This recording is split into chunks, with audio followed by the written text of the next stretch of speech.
Innal hamdalillah wa syukru ala ni'amillah wa la haula wa la quwwata illa billah wassalatu wassalamu ala Rasulillah wa ala alihi wa ashabihi wa mawalah.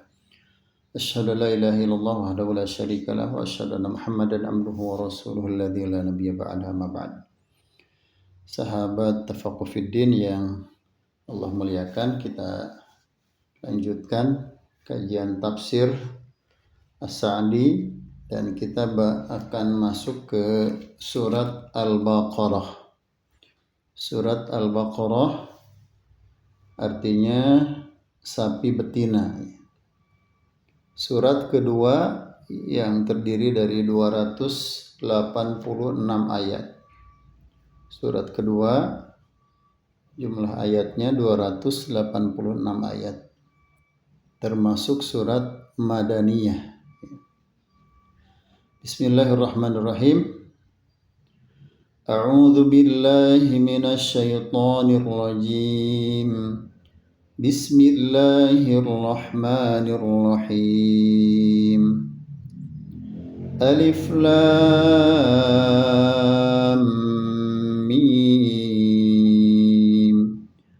Dzalikal kitabu la raiba fihi hudan lil muttaqin الذين يؤمنون بالغيب ويقيمون الصلاة ومما رزقناهم ينفقون والذين يؤمنون بما أنزل إليك وما أنزل من قبلك وبالآخرة هم يوقنون أولئك على هدى من ربهم وأولئك هم المفلحون. Al-Baqarah ayat 1 sampai 5 yang artinya Alif Lam Mim. Kitab atau Al-Quran ini tidak ada keraguan padanya, petunjuk hidayah bagi mereka yang bertakwa, yaitu mereka yang beriman kepada yang gaib, yang mendirikan salat dan menafkahkan sebagian rizki yang kami anugerahkan kepada mereka. Dan mereka yang beriman kepada kitab Al-Quran yang diturunkan kepadamu dan kitab-kitab yang telah diturunkan sebelummu, serta mereka yakin akan adanya kehidupan akhirat. Mereka itulah yang tetap mendapat petunjuk dari Tuhan mereka dan merekalah orang-orang yang beruntung. Surat Al-Baqarah ayat 1 sampai 5. Tafsir dari ayat-ayat ini telah berlalu pembahasan tentang makna basmalah, ya. Ayat pertama, huruf-huruf yang terpenggal-penggal di setiap awal surat. Lebih baik membiarkannya dan tidak mencoba-coba mencari makna-maknanya tanpa ada sandaran yang syar'i dan diiringi dengan keyakinan yang kuat bahwasanya Allah Ta'ala tidak menurunkannya dengan sia-sia, akan tetapi menyimpan hikmah yang tidak kita ketahui. Ayat kedua, firman-Nya dzalikal kitabu, artinya kitab itu, yakni kitab suci yang agung ini dalam arti hakiki, yang mengandung hal-hal yang tidak dikandung oleh kitab-kitab terdahulu maupun sekarang, ya, berupa ilmu yang agung dan kebenaran yang nyata. La raiba fihi, artinya tidak ada keraguan padanya, dan juga tidak ada kebimbangan padanya dalam bentuk apapun. Meniadakan keraguan dari kitab ini mengharuskan apa yang bertentangan dengannya, di mana hal yang bertentangan dengan hal itu adalah keyakinan. Maka kitab ini mengandung ilmu keyakinan yang menghapus segala bentuk keraguan dan kebimbangan. Ini merupakan suatu kaidah yang menunjukkan bahwa peniadaan di sini maksudnya adalah pujian yang harus melingkupi hal yang bertentangan dengannya, yaitu kesempurnaan. Karena peniadaan adalah suatu yang tidak ada, sedangkan hal yang tiada secara murni itu tidak ada pujian padanya. Dan karena kitab suci ini mengandung keyakinan, sedangkan hidayah itu tidaklah akan dapat diperoleh kecuali dengan keyakinan. Maka Allah berfirman, hudal lil muttaqin, ya, artinya petunjuk atau hidayah bagi mereka yang bertakwa. Hidayah itu adalah suatu yang memberikan hidayah dari kesesatan dan kesamaran.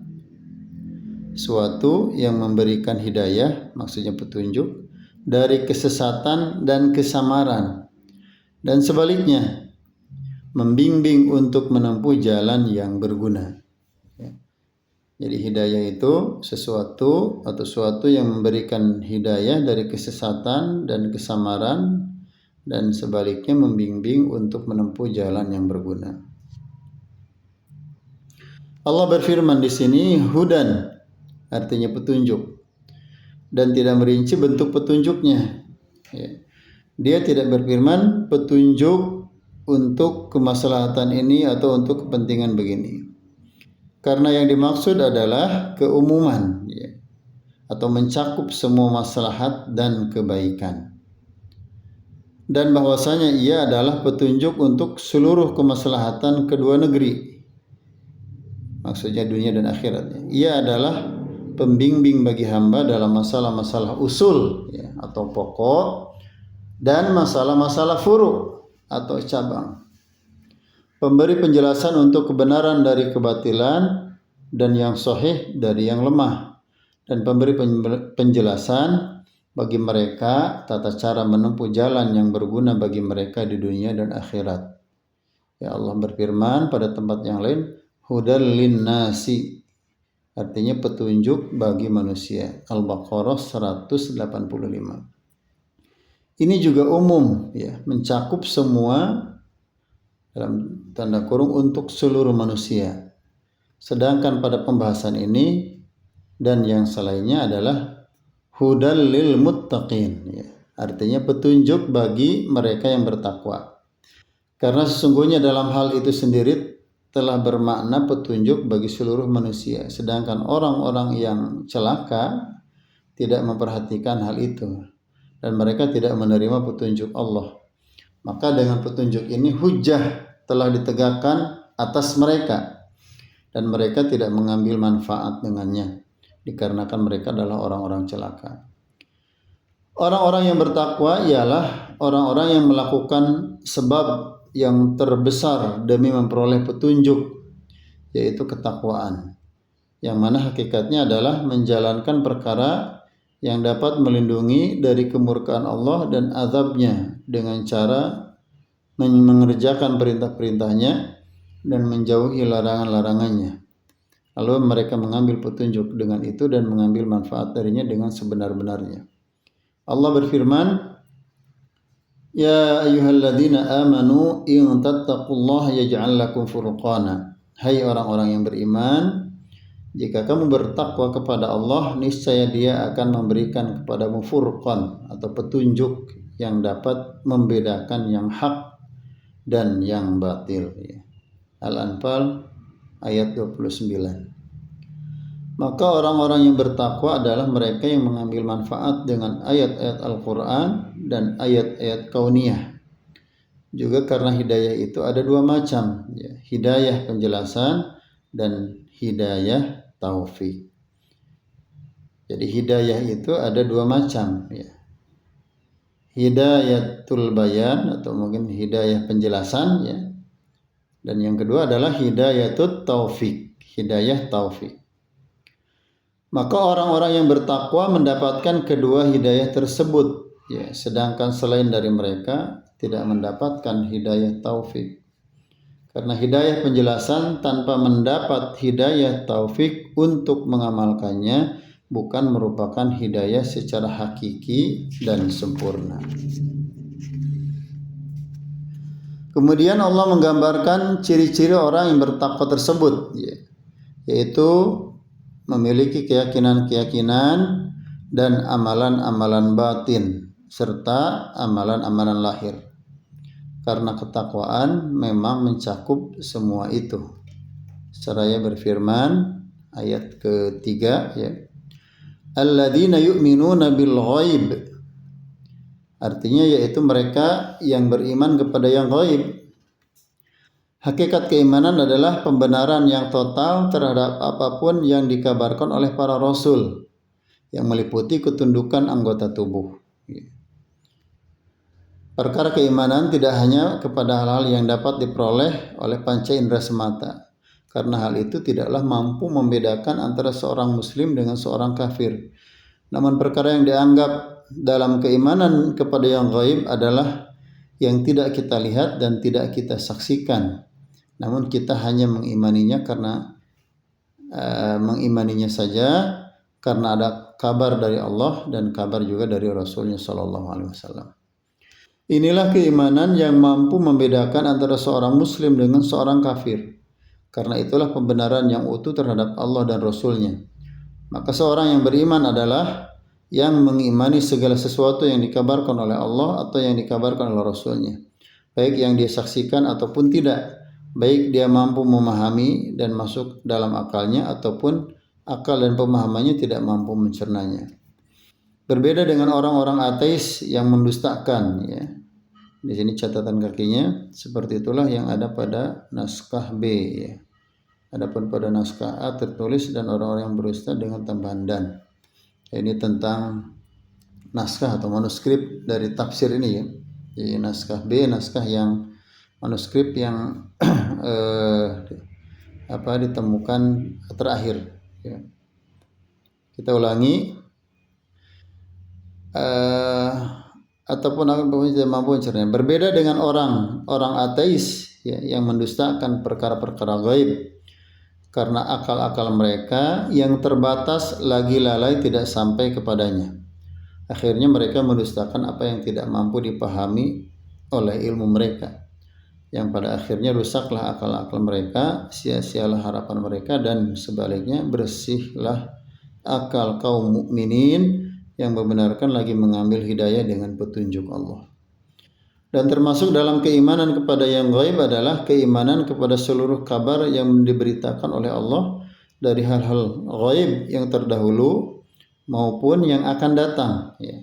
Kondisi hari kiamat, hakikat sifat-sifat Allah dan bentuk-bentuknya, dan kabar yang diberikan oleh Rasulullah Sallallahu Alaihi Wasallam tentang semua itu, di mana mereka beriman kepada sifat-sifat Allah dan keberadaannya, dan mereka meyakininya walaupun mereka tidak mampu memahami cara dan bentuknya. Kemudian Allah berfirman, wa yuqimunas shalah, artinya yang mendirikan salat. Dia tidak berfirman yang mengerjakan salat atau menjalankan salat, karena sesungguhnya tidaklah cukup hanya sekedar menjalankan dengan bentuknya yang lahir saja.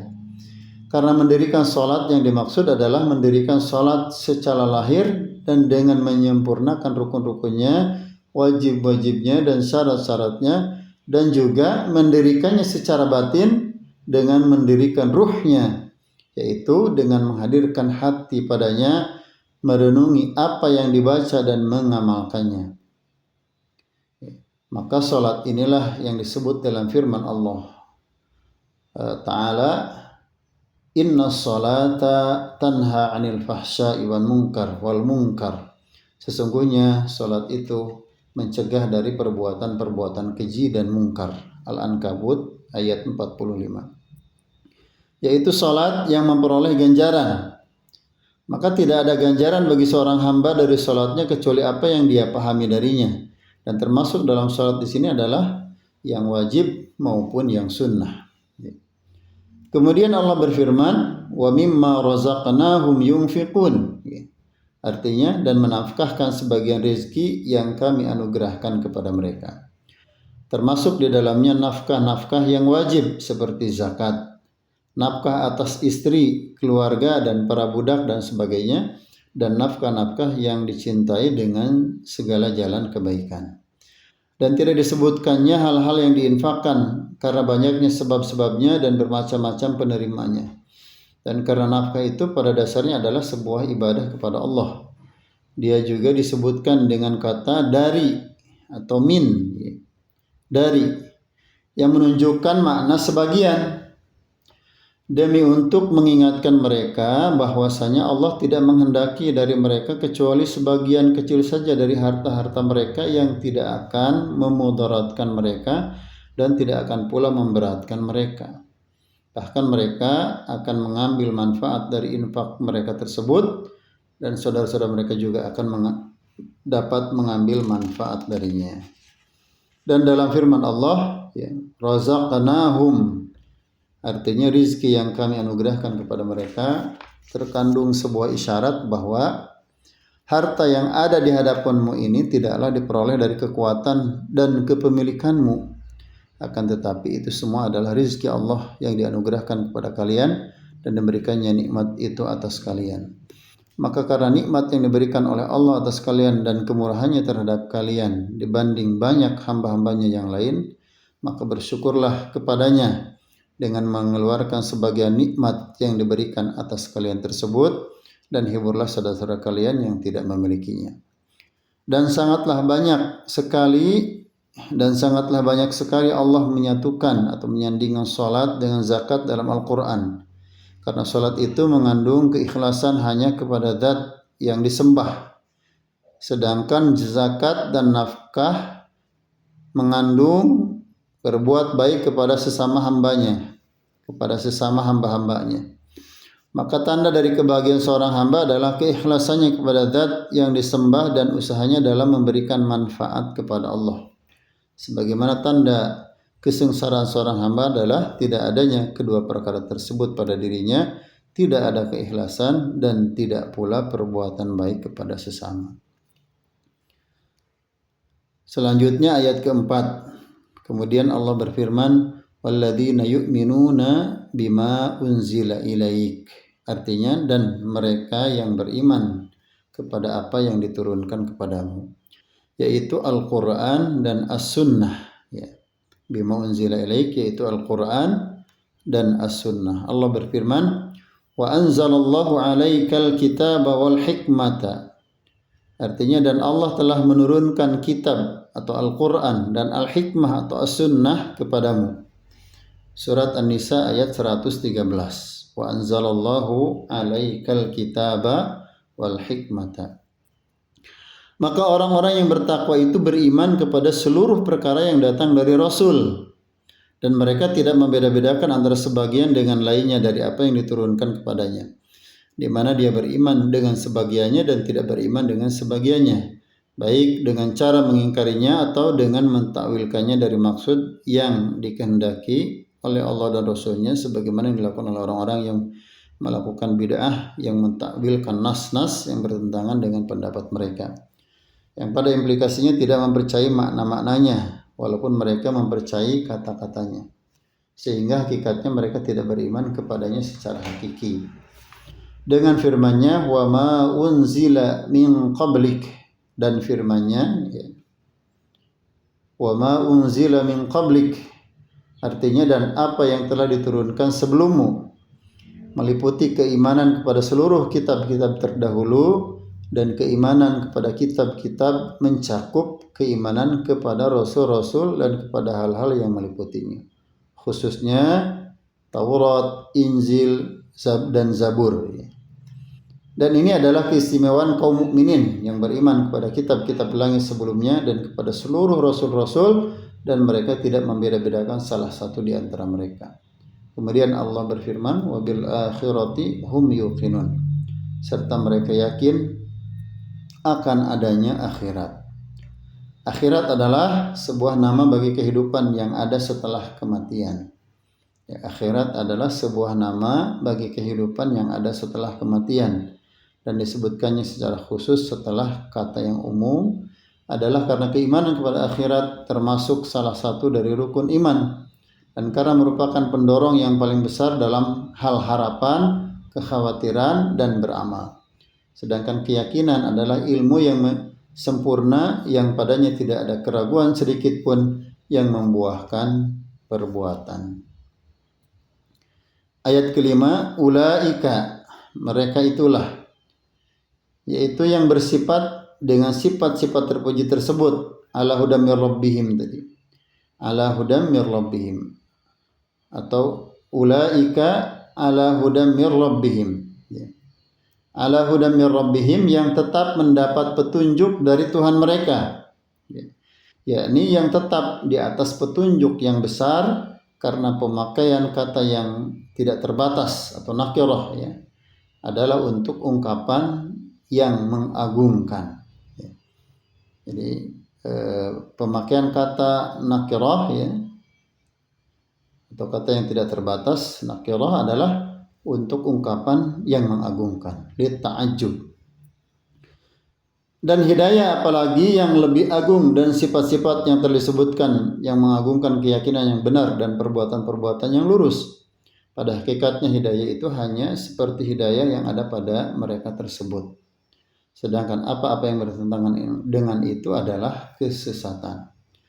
Sedangkan apa-apa yang bertentangan dengan itu adalah kesesatan.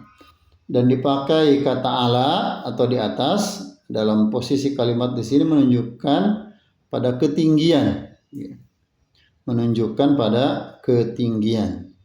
Adapun dalam posisi kata kesesatan, ya, memakai kata fi atau di dalam, sebagaimana dalam firman-Nya, wa inna au iyyakum la'ala hudan au fi dhalalim mubin. Ya. Dan sesungguhnya kami atau kamu, yaitu orang-orang musyrik, pasti berada di atas kebenaran atau dalam kesesatan yang nyata. Surat Saba ayat 24. Hal itu karena ahli hidayah adalah tinggi dengan hidayah tersebut, adapun ahli kesesatan yang tenggelam di dalamnya adalah terhina. Kemudian Allah berfirman, wa ulaika humul muflihun, dan merekalah orang-orang yang beruntung. Keberuntungan adalah memperoleh hal-hal yang diinginkan dan selamat dari hal-hal yang dikhawatirkan. Pembatasan keberuntungan hanya pada mereka karena tidak ada jalan menuju kepada keberuntungan kecuali dengan menempuh jalan mereka tadi. Dan jalan-jalan selain jalan tersebut, maka itu semua adalah jalan kesengsaraan, kehancuran, dan kerugian yang akan menjerumuskan penempuhnya kepada kebinasaan. Oleh karena itu, ketika Allah menyebutkan sifat-sifat kaum mukminin yang hakiki, Dia menyebutkan pula sifat-sifat kaum kafir yang menampakkan kekufuran mereka yang durhaka kepada kepada Rasulullah SAW. Ya, dalam firman-Nya di ayat ke-6 dan ke-7 dari surat Al-Baqarah ini. Insyaallah akan kita lanjutkan ya. Tetapi untuk saat ini kita cukupkan sampai di sini. Allahumma arhamna bil Qur'an waj'alhu lana imama wa nuran wa hudan wa rahmah. Rabbana atina fid dunya hasanah wa fil akhirati hasanah wa qina adzabannar. Subhana rabbika rabbil izzati amma yasifun wa salamun alal mursalin walhamdulillahi rabbil alamin.